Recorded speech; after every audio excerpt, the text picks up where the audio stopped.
Келесі 1235 есебіміз наурыз айының бір күнінің ауа температурасы таңертең, түсте, кешке және түнде өлшенеді. Өлшеу нәтижелері бойынша сол күнгі ауа температурасының арифметикалық ортасы -6 градусқа тең болды. Түстегі ауа температурасына қарағанда таңертеңгі ауа температурасы 3 градус төмен, кешке 1 градус төмен, түнде 4 градус төмен болды дейді. Ауа температурасының тәулік ішіндегі өзгеру құлашы медианасын табыңыздар дейді. Осылар түскісі белгісіз, түс дейікші. Түсті біз x деп белгілейік.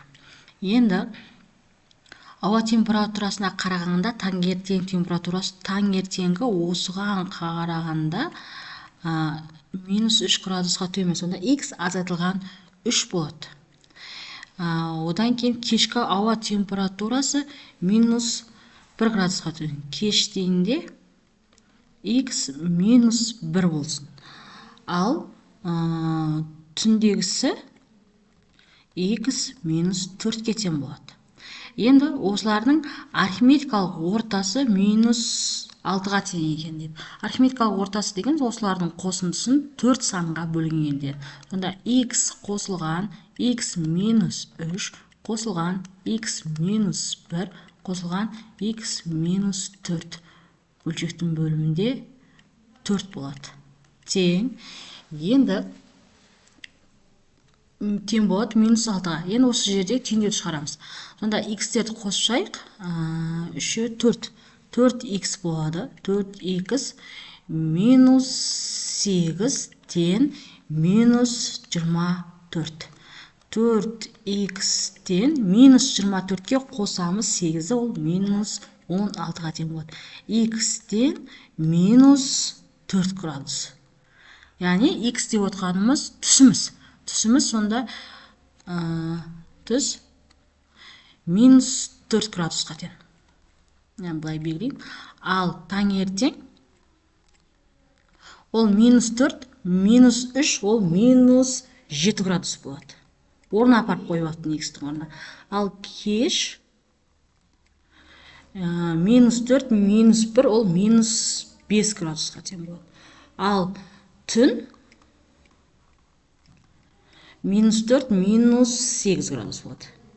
Түсті, таңертең, кешкі, түнгі градустық өлшемдерді таптық. Енді тапсырма бойынша өзгеру құлашын табыңыз дейді.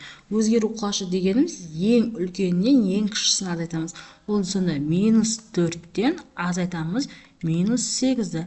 Так, 2 минусымыз плюс болып кетеді, нәтижесі 4-ке тең болады. Өзгеру құлашы 4-ке тең екен.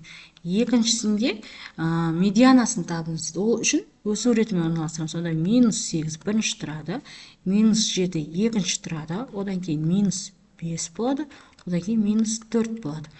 Ал медианасын табу үшін ортасында 2 санды қосып 2-ге бөлеміз. Сонда -7 қосылған -5 бөлінген 2. Сонда нәтижесі -12, 12-ге бөлетін болсақ, -6-ға тең болады. Сонда медианасы -6-ға тең екен. Келесі 1236 есебіміз. Қараша айында дүкенге әрқайсысы 120 данадан костюм, пальто, көйлек жиі қабылданды. Бірінші аптада осы киімдердің костюмның 5-тен 1-і. Яғни 120-ның 5-тен 1-ін тапсақ, қанша костюм сатылғанын табамыз. Сонда 120-ны көбейтеміз. 5-тен 3-ге екен, 5-тен 3-ге. Оның нәтижесінен болады. Бізде қысқартайық. 24 болады. 24 санын 3-ге көбейтетін болсақ, 72. Яғни 72 костюм сатылған екен.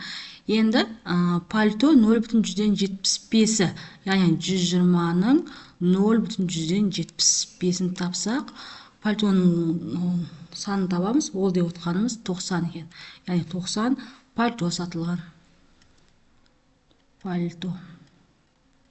Келесі көйлектің 2-ден 1-і, яғни 120-ның 2-ден 1-і. Ол бізде 60-ға тең болады. 60 көйлек. Келесі жейденің 3-тен 1-і, яғни 120-ның 3-тен 1-ін табамыз. Ол бізде 40 болады, яғни 40 жейде сатылған. Енді сатылған киімдердің нешеуі кәсіп, оны таптық. Сатып алушылардың үшін киімнің қай түрі модаға, яғни қайсы көп сатылады, сол бізде модасы болады. Сонда 90 саны мода, яғни пальто мода болған екен.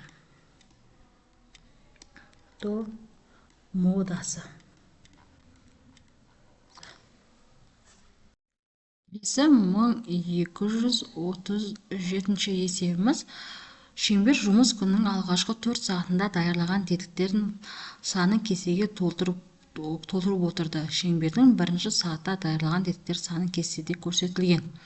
Яғни бірінші сағатта 120 тетік дайындаған екен. Жауап беріп кестені толтырыңыздар еді. Шеңбердің екінші сағатта даярлаған тетіктер саны бірінші сағатта даярлағанға қарағанда 10%-ға кем болды дейді. Шеңбер екінші сағатта неше тетік даярлады дейді. Біріншісінде ол бастапқыда 100% орындады. Екіншісінде 10%-ға кем орындады. Сонда 90% орындаған екен. Енді 120-ның 90%-ы қанша екен табу керекпіз. Ол үшін 120-ны көбейтеміз 90%-ға, бөлеміз 100%-ға. Сонда 108 тетік дайындаған екінші сағатта. 108 болады. Екінші сұрақтың жауабы, шеңбер үшінші сағатта даярлаған тетіктердің саны екінші сағатта даярлаған тетіктер санының 9-дан 8-іне тең еді дейді. Яғни екіншісі 108 болатын болса, 108-ді көбейтеміз 9-дан 8-ге. Оның нәтижесі тең болады 96-ға. Яғни бұл үшінші сағатта, үшінші сағат дейін, мынау екінші сағатта бізде 96 болады екен. Енді 4-ші сағатта қанша дайындаған білу үшін артық дайындады. 3-ші сағатқа қарағанда артық дайындады. Сонда үшінші сұрақтың жауабы 96-ға қосамыз 4-ті. Сонда 100-ге тең болады екен. Бұл 4-ші сағатта даярлаған тетік саны. Бұл 100-ге тең болады. Енді 4-ші сұрақ. Шеңбер 4 сағатта даярлаған тетіктер санының медианасын табамыз. Бірінші сағатта ол 120 дайындады. Екіншісінде 108, 96, 100. Енді осыны өз суретімен жазайық. Біріншісі 96 тұрады. 96, 100, одан кейін 108, одан кейін 120 саны. Медианасы деген сол екеуінің ортасында тұрған сандарды қосып 2-ге бөлеміз. Сонда 100 қосылған 108 бөлінген 2. Нәтижесі тең болады 104-ге. Онда медианасы 104-ге тең екен. Келесі 1238 есебіміз. 3 учаскеден 1008 центнер бидай өнім алынды. Бірінші учаскеден алынған өнім екінші учаскеден алынған өнімге қатынасы 5-ін 9-ға қатынасындай. Сонда біріншісі 5x болатын болса, екіншісі бізде 9-ға қатынасындай болса 9x-ге тең болады. Ал үшінші учаскеден алынған өнім бірінші учаскеден алынған өнімнің 40%-ға артық деді. Яғни біріншіде 100% болатын болса, 40%-ға артық болса 140% болады. Үшінші учаскеміз, ол дегеніміз 100% қосылған 40% деп аламыз, сол сонда 140% болады. Енді 5x-ін 140%-ын табайық сонда. 5x көбейтілген 140% бөлінген 100%-ға. Ол тең болады бізде 7x-ке. Сонда үшіншісі бізде 7x-ке тең болып тұр. Енді қосайық. 5x қосылған 9x қосылған 7x-тің нәтижесі 1008 центнерге тең екен. 21x болады.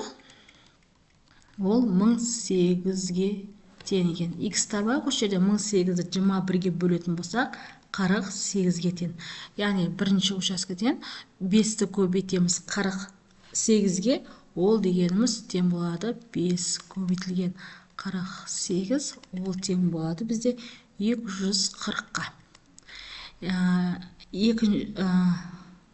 Екіншісінде 5-ті 9-ды көбейтеміз 48-ге, ол тең болады 432.